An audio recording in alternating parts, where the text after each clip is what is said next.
Good afternoon, YouTubers. Welcome back in to another edition of Astros Recap. David Artis here to break things down for you once again. Been a while. Happy 4th of July, everybody. That is the date, 4:25 p.m. So it's been a while. I believe last time I talked to you was March 26th. We had just gotten news that the season had been shut down. I want to talk about sort of how the roster was looking, new manager Dusty Baker, new GM James Click, coronavirus, how everything was sort of shaping out. There was a lot of unknown when I talked to you because we had no idea when the season would be played. Now we do have news. We have a season schedule has yet to be determined, but looks like we'll be playing 60 games starting July 24th-ish, I believe, something like that. So, in fact, yesterday was the first day of our workouts. They call this now Spring Training 2.0, and that's actually held at everybody's home ballpark. So it's not Florida, Arizona, grapefruit, cactus lead type stuff. It's you're in your home ballpark. So that's kind of how this is shaping up, which is weird because you can't really play, other teams. You can't really have your spring training games, I guess. So it'll be interesting how that sort of works out, but they get 3 weeks, and then hopefully season will be played. The coronavirus has not gone anywhere. It's still here. It's still an issue. It's still a problem. But it's at a point now where we can't, as a country, run scared of this thing. We have to sort of just live with it, try to be smart, especially when you go out in public, wear your masks, wash your hands, sanitize every time you can, be smart, social distance. That's what, life outside and in public is going to be like, and I think we just have to live with that and try to take every precaution necessary without shutting everything down like we did when the coronavirus first hit. We have to live with it. And I don't think this will end until a vaccine is here. I think most people would agree with that. And that could be in 2021. So we're not going to continue to run scared of this. We just have to live with it and be smart. The changes to baseball, obviously a 60-game season. Obviously there'll be no fans, which actually benefits the Astros pretty substantially, considering the fans would have been a big issue with the whole sign stealing, cheating scandal they got caught for back in January. So that benefits the Astros. A few other things I'll talk about that benefits them in a few minutes here, but 60-game season, universal DH, so DH will be both in the American and National League. So there's a lot of changes. If I were to flash back to early April or early May, I can't even remember where this was. Baseball looked like there was no chance because the owner and the players' union couldn't agree. I'm not going to go into every single proposal that was back and forth between the players and the owners, frankly, because I can't even remember, and I just think it's a waste of time. So a deadline passed. The players wanted to get paid for the full season, which wasn't going to happen.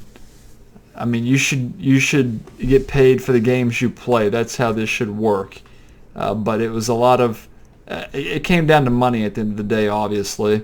So there was a lot of back and forth, and it's kind of felt like 1994 all over again, which I wasn't really around for, but based on what I heard from the insiders, this is kind of what it felt like, and it was a complete disaster, but finally baseball's here. This should sort of go away, all the bad stuff, everything that went, The owners wanted to play less games than the players. The first proposal was about 82 games, but the players were only going to receive, I think, half of their prorated salary.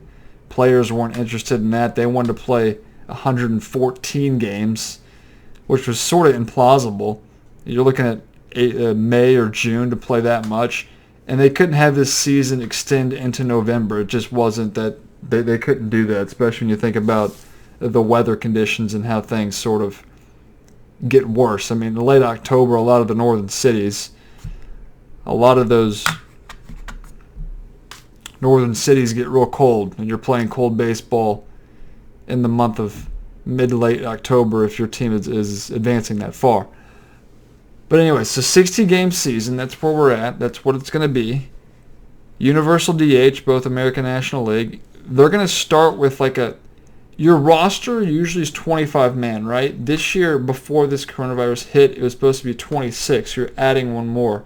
What they're going to do with this coronavirus is you usually have a 40-man roster where you can call people up and down through the minors, AAA, all that good stuff. They're now expanding that to 60, I believe, and they're calling it like a taxi squad type thing. I don't know the exact term, that might be it. But taxi squad, I could be wrong there, so I don't know exactly what they call it, but I think they're extending your 40-man roster to a 60-man, and we'll have usually what was supposed to be a 26-man roster will now be a 30, which after a few weeks will diminish to 28, and then eventually they'll get to 26, but they're adding more obviously because of the coronavirus. If a player tests positive, if they have to stay in quarantine for 2 weeks and they can't return to the team, wherever they may go, until they test negative for that same coronavirus twice. So those are sort of the rules they're under. But 60 games, schedule has not been released yet. What it's going to look like, though, is you'll play your divisional opponents, each team 10 times. So the A's, Angels, Rangers, Mariners, 10 times, believe, which is an automatic 40 games.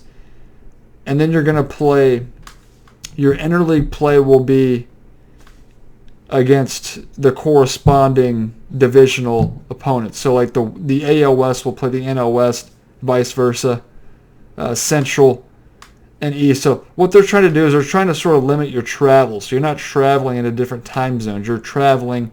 The Astros are like Central. Of course, we play in the West along with the Rangers, of course. We're both in the state of Texas. But we travel to, Oakland, Los Angeles.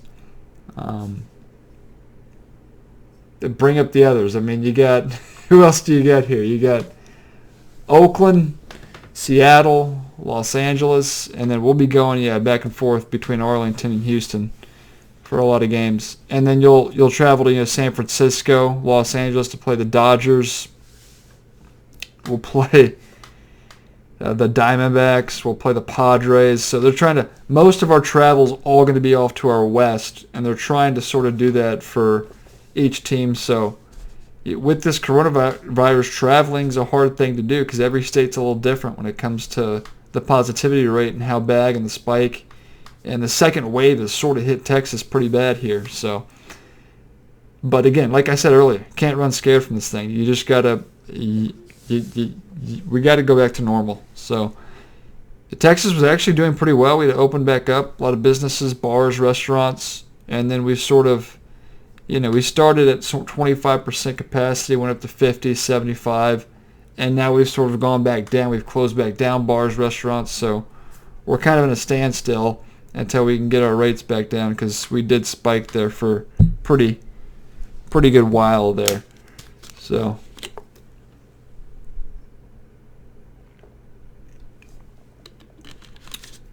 but anyway, so 60 games, universal DH, limit traveling, so 40 games within the division, and then I don't know how this is sort of going to work. So if you're playing 60 games and you do the quick math, 40 games, and then if they're 3-game series and interleague play, it's 3, 6, 9, 12 plus 40, that's 52, so you get 8 games left over.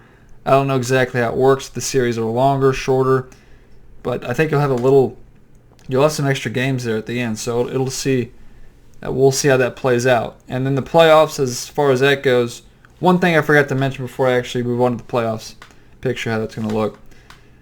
They're making it to where if you go into extra innings, every inning, half inning, will start with a runner at second base and nobody out. And that runner is whoever made the last out of the previous inning. So to give you a quick example, I'm sure you can understand that, but let's say Alex Bregman made the final out in the 9th inning. In the 10th inning, he would start as the runner at second base, and then you'd go on with your order, so on and so forth. That rule will be eliminated when postseason play begins. As far as the postseason is concerned, everything's going to stay exactly the same as it has in past years. So you'll have your 2 wildcard teams, your 3 division winners. You'll have that 1-game playoff for the wildcard teams, and then playoffs, the 8 teams, divisional, league championship, World Series, all will stay exactly the same.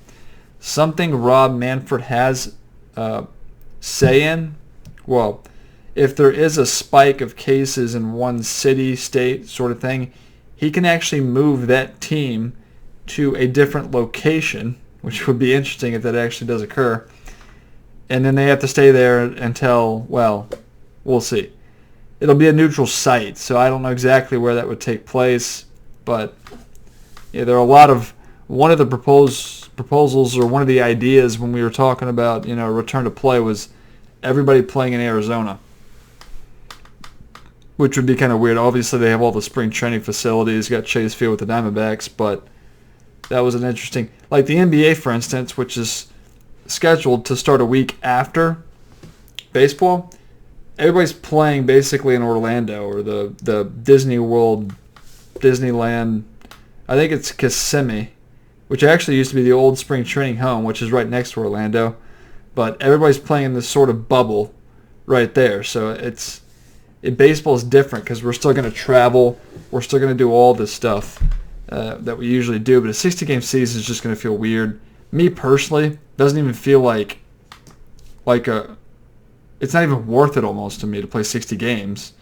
When I talked to you on my last podcast, I was hoping about 100 games, and I thought we'd be playing baseball right about now, but that's not the case. A lot of that has to deal with the back and forth between the owners and the players' union, how they couldn't agree. I mean, this back and forth with the proposals went for about a month, I think. And then the deadline passed, and Rob Manfred stepped in and said, all right, this is what we're doing. And safety protocols, of course, a lot of testing will be taking place. I can't really get into the specific details until I actually see this play out. So what I know, the 60 games, universal DH, the extra inning rule, and then playoffs is exactly what we're used to seeing. But this will make baseball sort of, there's no more, every game counts. So managers have to manage a little differently. There's going to be a sense of urgency from day one, opening day. You can't get off to a slow start. You have to hit the gates running. So, a lot of this, and I'll get to sort of my predictions here in a second. I wanted to sort of throw that in there in a segment here. But, a lot of teams, like the Oakland A's, for a quick example, has always been a second-half team. So if they don't get off to a quick start, which they haven't done in the last 2 years where they've won 97, 98 games and have been good enough playoff teams, they can't. They have to start fast. There's no, getting things going second half of the season.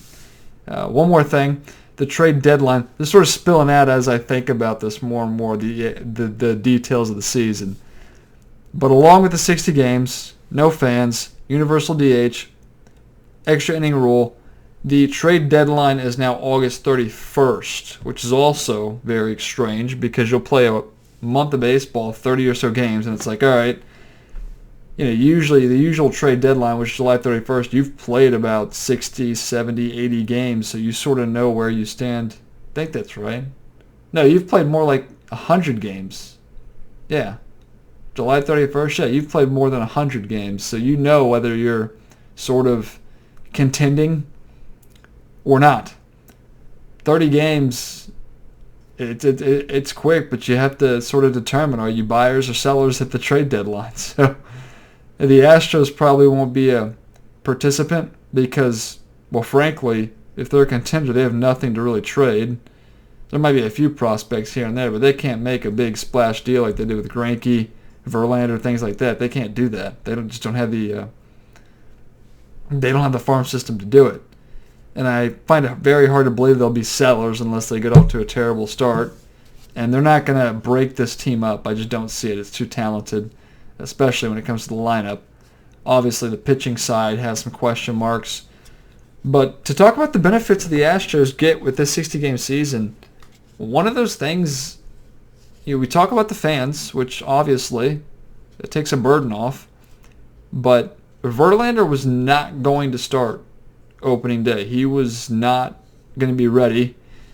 And at the injury, he had surgery when the coronavirus hit, which was smart to do. I mean, if there's anything wrong, get your surgery because you're not playing games. So, but he was probably at the very least going to be out most of the month of April, I would guess, and miss 4 or 5 starts. So he'll be ready to go and healthy. Another thing people forget, Lance McCullers was going to be limited in some capacity because of the Tommy John surgery he had. Usually you look at 190 innings, which that in itself is a huge question mark because Lance McCullers has never surpassed more than 130 innings. He seems to get hurt every single year. But now you can just let him go because there should be no restriction because you're only playing 60 games. So you're looking at, what, about 10, 12 starts? Something like that? I'm probably off my math, but I mean, he's going to get, they won't get to 100 innings. So Lance McCullers should be good to go, even if they get, into the playoffs and advance pretty far. So I think Verlander, obviously McCullers. Also, Yordan Alvarez was dealing with some issue that was sort of nagging him, and he probably wasn't going to be available if the season started on time. So that's 3 key players, I think, especially with Garrett Cole out of the picture. This is Lance McCullers' time to sort of step up and, well, first of all, complete a full season, but, show us what you got because, you got Verlander, you got Greinke, but McCullers is that third guy. And then, of course, your Urquidy and Josh James is what I'll suspect as your 4th and 5th guys. Spring training hasn't started. They started workouts today. We'll see sort of how things shape up here. But I can't really tell you a whole lot when it comes to roster. I could get to about 20 people, obviously. But nothing's really changed. There's been no huge news. A lot of teams will benefit from the whole injury aspect if you had people dealing with injuries right there at the start of the season, or supposedly what it was supposed to be, the 28th of March, I believe. But a lot of teams, are I think, more benefiting than, obviously, 60 games hurting them. And this gives every team a chance. So teams that, you could pretty much count out at the start of the season are going to have more of a chance now. Like, when I think of the season, of course, Yankees, Astros, Dodgers, Nationals, you could throw in the Twins. I'm trying to think of just the teams. The Cubs, Brewers, Cardinals, Braves. All these teams that you would sort of expect to make the playoffs, I think actually are sort of at a disadvantage because all these young teams that weren't going to make the playoffs now in a 60-game sprint have that opportunity. So, but the Astros have been a team that starts fast, so I don't think it'll affect them. Like I said with Oakland, they're in an interesting spot because they're just not a team that starts real fast. So they'll have to definitely have a sense of urgency going into this year right off the bat there. If you get off to a bad 10, 20 game stretch, you're going to be in a deep hole. So no team can really have that sort of bad stretch, especially if you're historically happens early in the season. It's going to really hurt you. So, but anyway, so sort of my predictions. Obviously, we'll start in the AL West, and I'll have the Astros obviously winning that division. I think most would agree.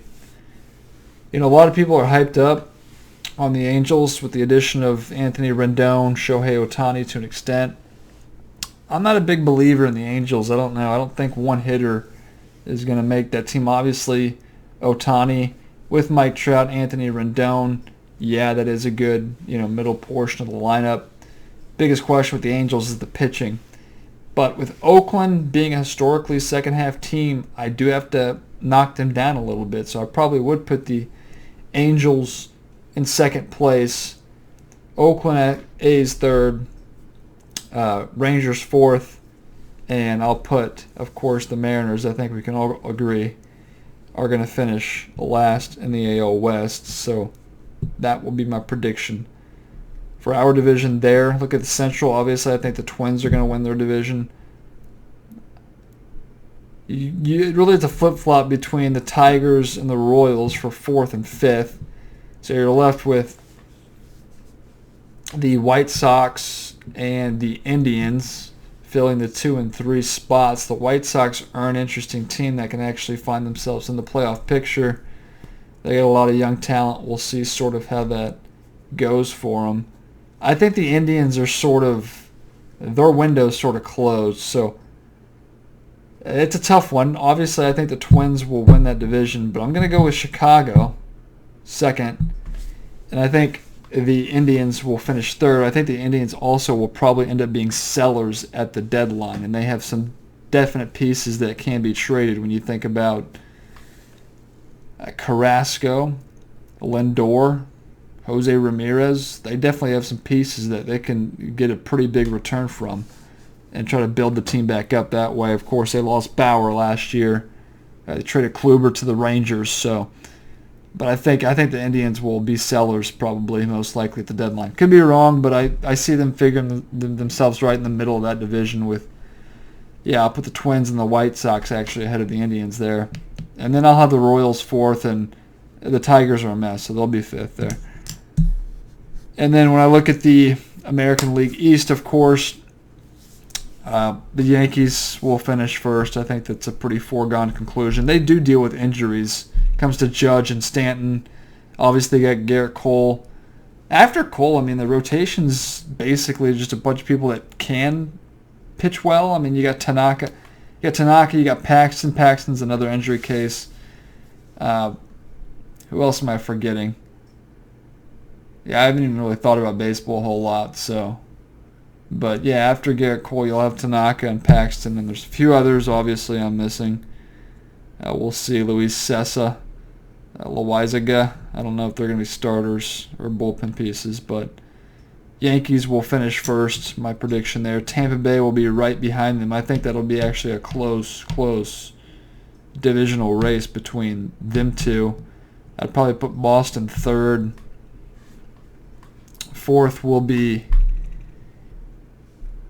obviously 5th will be the Orioles. They're a complete mess.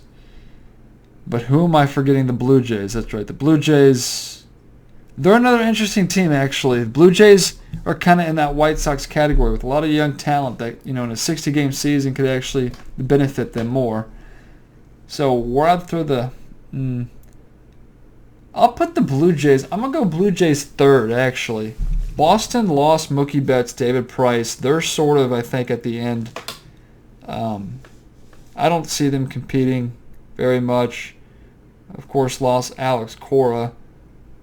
I don't even know if they've named another manager yet. I assume they have. It's not coming to mind right now. But I'll go Yankees, Rays, very close, first, second there. Put Toronto third, Boston fourth, and then of course Baltimore fifth. So that sort of wraps up the American League. I think the Rays will have a wild card spot, and then it'll be close, I think. The White Sox could find themselves there along with the Blue Jays. That could be an interesting second spot. With the Angels, I don't see them in the playoffs. So I know some people do, but I'm actually go out sort of on a limb here, and I'll say either the White Sox or the Blue Jays make that second wild card spot, and I'm interested in the White Sox. So that's what I'll do. I'll have the Astros, the Yankees, the Twins, and then I'll have Tampa Bay and Chicago in the 2 wild card spots. So that's sort of my American League predictions. When I shift over to the National League, which will be a little bit harder for me, obviously. But we'll start in the West there. Obviously, the Dodgers will win that division there. I think Arizona, that's another interesting team, will finish second. The addition of Madison Bumgarner, of course. But I think they made some other additions, but I'll put Arizona second there. third. San Diego will probably be sort of fourth. I think San Francisco will be fifth. Who's the other team I'm missing in that division? So I got 4 of the 5, right? Got the Dodgers, got the Diamondbacks, Padres, Giants. The Rockies are the team I'm missing. Colorado, that's an interesting team here. After I go 1-2 with Dodgers, Diamondbacks, third place, trying to think. I know the Padres do have some talent, but I think the Rockies have some talent as well. This is a tough one for me. But I'll go ahead and I don't know. I can't trust the Padres until I see it. So I'll go Rockies third, Padres fourth, Giants fifth, and that'll wrap up that division there. Central, it's a tough one. I mean, 4 of those 5 teams can win. When you think about the Cubs, the Reds, who are sort of in the same sort of scenario. When I talked about the Reds, the Blue Jays and the White Sox, I think the Reds are sort of in that category, much improved. But yeah, you got the Brewers, you got the Cubs, you got the Cardinals, and the Reds. So any 4 of those teams, I probably would go Brewers to win that division. I just think that they're a team that also doesn't necessarily start super hot, but I'm still going to pick them to win that division. And then I'll probably have Cincinnati. I'm intrigued by Cincinnati. I'll have them finishing. Well, it's tough because the Cardinals. That's a tough one for me. Yeah. I'm just going to go Cardinals second, Reds third, and then I'll go Cubs fourth and Pirates, of course. I think all these fifth place finishes, it's a pretty unanimous. I think people would agree with me with all these fifth place finishes. But yeah, so just to recap with the Central there, I'll go Brewers, Cardinals, Reds, Cubs, Pirates. And I think the Cubs sort of might be in the same position as the Indians. Your 2016 World Series matchup, that might be sellers, and of course they have people like Chris Bryant, Javier Baez, Anthony Rizzo, people that they can really get a big return for. It'll be interesting. But I think one of those 2 teams, more likely the Indians, would probably be sellers. Both of them could be at the deadline, so we'll wait and see there. And then we'll move to the East now. Obviously the Nationals, the reigning World Series champions. That division, let's see. That's sort of like the Central because you get the Braves, you get the Nationals, you get the Mets. We can agree Miami's probably going to finish 5th.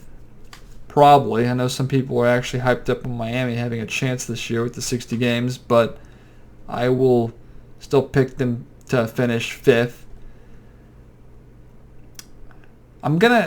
This is a tough one because the Braves were a team last year that didn't get off to a necessarily good start. I don't think. But the Nationals, of course, lost Rendon. They paid Strasburg, so I don't think losing Rendon is going to hurt them a ton.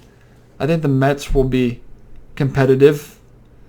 I think that's a team to actually watch out for, the Mets. I don't know if I'd pick them to win the division, but certainly a wild card spot there. But that's a tough division because you got the Mets, you got the Nationals, and you got the Braves. You got 3 teams that could potentially be in the playoff picture there.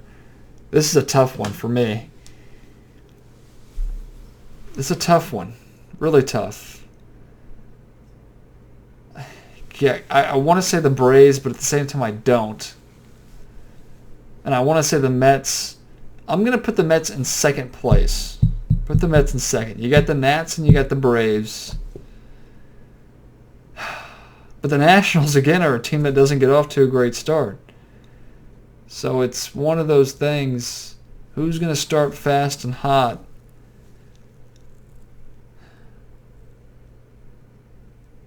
I'll go ahead. No, actually, I'm not going to pick the Nationals. I'm going to pick... the Phillies. Forgot about them. They could also figure themselves in there somehow. But I'm not... I fell for that last year. I'm not going to fall for the Phillies this year. I said the Mets second, right? I'm going to pick the Braves first. and I'll put Washington. A lot of teams do suffer from the sort of World Series hangover, obviously not playing until basically August, close to it.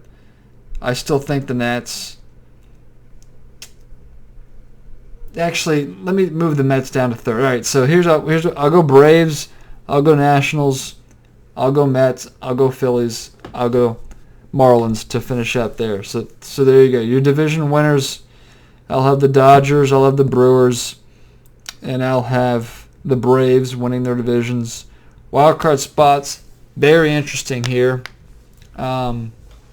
Arizona intrigues me. Cardinals not so much. Reds, I think, are still a year away, but that's another intriguing team, the Reds there.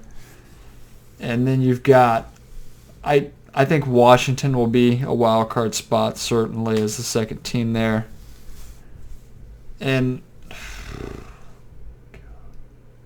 it's really, for me, for the second spot, I'm thinking either Arizona or a third team from the East, which would be the Mets. I think they'll be fighting it out, but I got to pick one here, don't I? So we'll go Mets.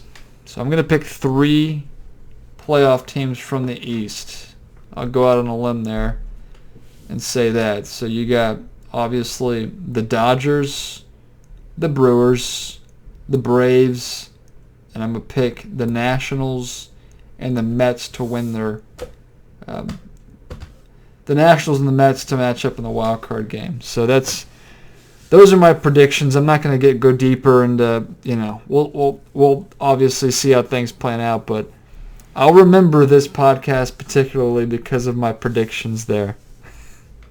We'll see. And a lot of this will end up being who can stay the healthiest, because with the coronavirus, that can keep players out 2-3 weeks, and that's half the season almost. So we'll see how things plan out, but I'm up on 32 minutes, so a little bit of a longer podcast, but the reason I took so long to get back is there was no information to give you. I wanted to give you the season that's going to happen, and it just took forever, much longer than we obviously expected, but I'm just glad it's the month of July now. We've waited forever. I've been able to stay a little bit more busy. I got a job at Whole Foods, so I don't know what I'd be doing these days if I didn't find this job, so I'm very grateful for it, obviously. The Astros started back up with the tours two and a half weeks ago, and then they shut right back down just this past week, so I did work 3-4 days, got back in the swing of things a little bit, and then now we shut back down, so that's another waiting game, obviously.